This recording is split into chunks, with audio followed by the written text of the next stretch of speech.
The list is corruption in the police sector, with members of the public repeatedly reporting abuse of power, bribery and dereliction of duty. Corruption Watch says it's unlikely the COVID-19 crisis will cause already corrupt individuals to scale down their activities at this point. Now, to the contrary, the crisis may well exacerbate the abuse of power and resources due to the extension of powers to law enforcement. It says as attention turns elsewhere, unscrupulous elements in the private sector may well engage in price manipulation and procurement corruption. Let's talk about this further. Corruption Watch report, the writing is on the wall. We've got Karam Singh, who is the head of legal and investigation at Corruption Watch. He's joining us via Skype. Good to have you. Thanks so much for joining us here on the program. Thanks for having me. Thank you. So the highest number of reports were received in the policing sector, 12%. I mean, many of us have actually seen some of these videos which have been some cause for concern. What kind of cases are these? Your report last year raised the same concerns about the police and, what came of those? There are a whole range of cases. You can imagine, the police have extensive powers. Now they have even more powers. So the types of cases that are brought to us, and it's important to note that all the cases that are brought to us by the public are cases relating to attempts to solicit bribes, abuse of power. We're also, monitoring at a high level what's going on in terms of appointments within the police, what's happening with IPID and the fact that IPID don't have a permanent head. These are the types of issues which Corruption Watch has been looking at. But in terms of what we've received from the public, you can imagine the types of standard cases that the public is submitting to us. More than 10 a day. If you look at the numbers from last year, we had over 3,600 cases reported to us. Sure. I mean, corruption in schools also comes next after police at 10% in terms of scale. Again, what kind of cases are these and who's actually involved in them? The cases relate to any number of issues relating to issues within particular schools. Again, you're looking at issues around alleged abuse of power by principals and headmasters, issues relating to alleged corruption with school governing bodies. It's important to note that Corruption Watch didn't have a targeted campaign relating to schools, but despite this, these still are one of the highest numbers of cases that we receive. So there are any number of a variety of cases. We do our best to handle the cases, to engage with the whistleblowers, to refer them to appropriate authorities. But it's important to note that we're a civil society organization. We don't have the type of investigative powers that law enforcement have. So where possible, we do refer the cases and we engage with authorities within the schools, education departments across the country. Yeah. When Corruption Watch launched, the intention was to work with government. How has that worked over these last 7 years? I mean, how cooperative is this partnership, if at all? I think it's mixed.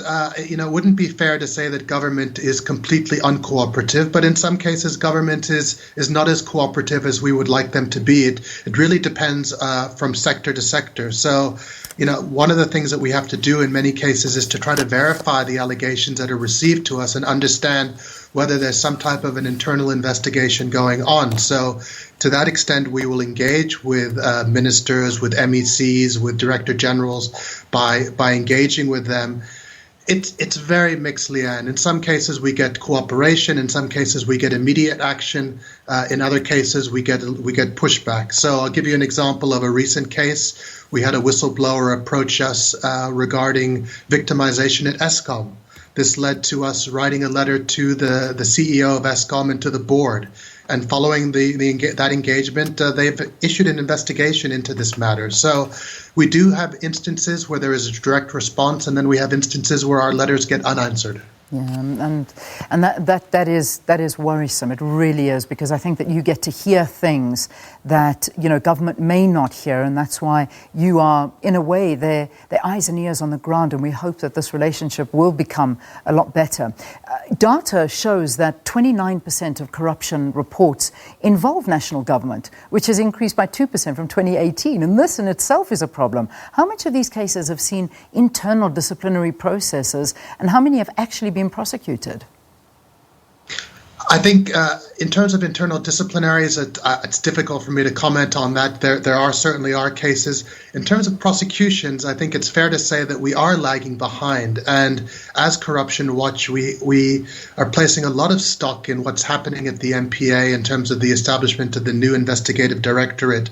We know that they're investigating cases. We know that the instituting of charges is imminent. The reason we know that is because that's what the NPA have told us. But those prosecutions haven't come yet. And I think this is one of the challenges we're sitting with as a country, and also part of the richness of the metaphor of the writing is on the wall, because at the moment we've got incredible exposure. We've got the Zondo Commission. We've got stories every day in the press around alleged corruption, but we're not seeing the commensurate response from the criminal justice system.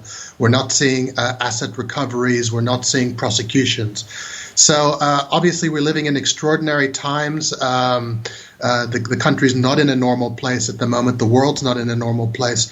We'd like to think that there is an end to this COVID-19 moment, and that in that moment we will see a greater response from the criminal justice system, particularly in terms of prosecutions and in terms of recovery of stolen assets from corrupt activities. On another point of the 19% private sector corruption, give us some of the examples of the types of cases in which sectors are we talking about when we refer to the private sector? Again, the private sector corruption is across the board. Again, the whole notion of corruption is that it takes two to tango, that there's usually an engagement between the private sector and between government. So, in the mining sector, we've seen lots of allegations around corruption. A lot of our private sector referrals relate to things that are happening in the mining sector. And if you just look at Eskom as a case study from what's come out through the Zondo Commission and what's been referred to us, there's been lots of irregularities around pricing, around payment of service providers in cases where they shouldn't have been provided. And these allegations are very wide-ranging. Obviously, they relate to the engagement of the Guptas, but it goes far beyond the Gupta involvement in relationship to Eskom in the energy sector. Yeah, that I think we've learned. We've learned as we've uncovered so much when we talk to state capture, and we've seen how many people have been involved and how many corporates have been involved in this. Corruption Watch cites the successful review of the Sarita Commission last year as a success case, vindicating CW and the right to know. But what is the status of that case now, and what's actually happened thereafter?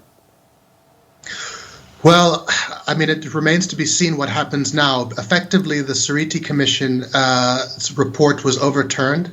The initial case related to whether a court could review the findings of a commission of inquiry. The court found that they did have that power, and the whole Sarita Commission's report has been overturned and been found to be irregular and not lawful. So the question is now, what do we do with all the allegations which come from the arms deal? I often think about the arms deal as the original sin in terms of post-democratic South African corruption. And there's still lots of unanswered questions that relate to allegations of corruption going back to the arms deal. And it's for the NPA and for government to now look at these again and possibly consider, is there a basis for prosecutions related to arms deal related corruption? Mm-hmm. Just as we sort of come towards the end, the ruling in the Cashmaster Services case to pay back, I think it was 316 million rand, which it had unlawfully acquired from the South African Social Security Agency, that SASSA, was indeed a success case. But individuals presided over these decisions. Any idea what happened to them? Well, I mean, I think some of them have been redeployed in government. I don't think that there's been consequence management for people that have been involved in those irregularities. So, this is one of the challenges that we're sitting with, is that there, people that have been involved in corruption, people that have been involved in cases where they've been implicated, still remain within the public service. They've not been blacklisted. And there's a real significant challenge around consequence management, particularly for those individuals. Then the public healthcare system, there's so much to talk about, there really is, and this is something that continues to crumble, unfortunately. I mean, we spoke to unions today, this morning in fact, and I mean, they're just emphasizing what's happening now is added to the burden that they're already going through in the healthcare system. Now, if we use the Northwest as a case in point, where there's still no prosecution yet, and given COVID-19, where does this leave the public? It leaves the public in a very difficult position. I think the one thing that we've really focused on, and this is part of our campaign for this year, is around greater transparency within the public procurement system, particularly within health. So if a province is involved in procuring, let's say, ventilators, because we're hearing a lot about ventilators now, that information should be publicly available so that we can scrutinize it. We have a legal framework now which requires some disclosure of information, but we find that it's extremely patchy. So what we're pushing for now is a much more open system around the procurement of goods, particularly in the health sector, such that organizations like Corruption Watch and others can monitor that procurement, see whether it's in line with budgets, and be able to look at what the red flags are, because we see massive corruption taking place within procurement. And the worry now, obviously, under emergency regulations, is that there's a lot of emergency procurement that's going to take place now. And will that procurement take place in a way which is lawful, or will it take place in a way where there's irregularities in terms of prices that are paid and bribery and other challenges that come along with irregular procurement? Just finally, before I let you go, how effective is the Health Sector AntiCorruption Forum that was launched by President Ramaphosa last year in response to this dire state of the healthcare system? Well, I think this has been an incredible initiative, and credit must go to those who've been involved with that, particularly the Special Investigating Unit who've been involved in convening that. As you mentioned, we're the eyes and ears on the ground. This forum creates a space where different role players can come together, information can be shared, and then investigations can proceed from that information. And I think that's often the gap, is that there's information which is out there in the public domain, but it never gets to the right authorities, and then investigations are initiated. So a forum like this is able to look at the allegations, assess them, and then prioritize which matters require investigation, which matters require a direct response from the various agencies who are empowered to take these matters forward. All right. Karan Singh, we really appreciate your time. Thank you so very, very much for talking to us. He, of course, is the head of legal investigation at Corruption Watch, discussing the annual report. The writing is on the wall, as well as other issues. Thanks again, Karan. Thank you.